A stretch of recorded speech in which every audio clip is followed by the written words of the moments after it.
أنا واحد متغرّب، وفي كتير جدًا زيي كمان. مفهوم الغُربة اتغيّر عن زمان.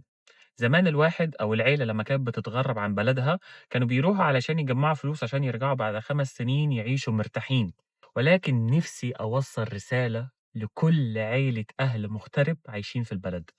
أنتم ما تعرفوش قد إيه الغُربة قاسية، ما تعرفوش قد إيه الغُربة بتخسّر البني آدم مشاعر وحاجات كتيرة جدًا أنتم ما تحسّوش بيها، فما تبقوش أنتم والزمن والغُربة كمان عليه.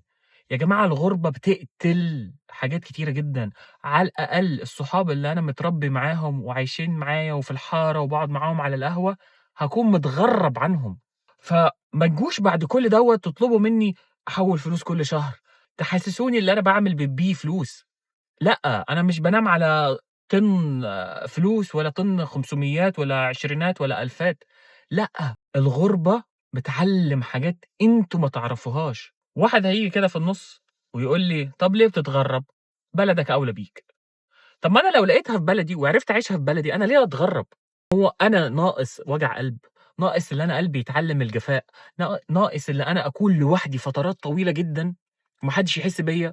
فيا جماعة رسالة مهمة جدًا لأهالي المغتربين، خفّوا عليهم الطلبات، والله ما بقِتش الفلوس فيها بركة زي زمان، اهدوا عليهم.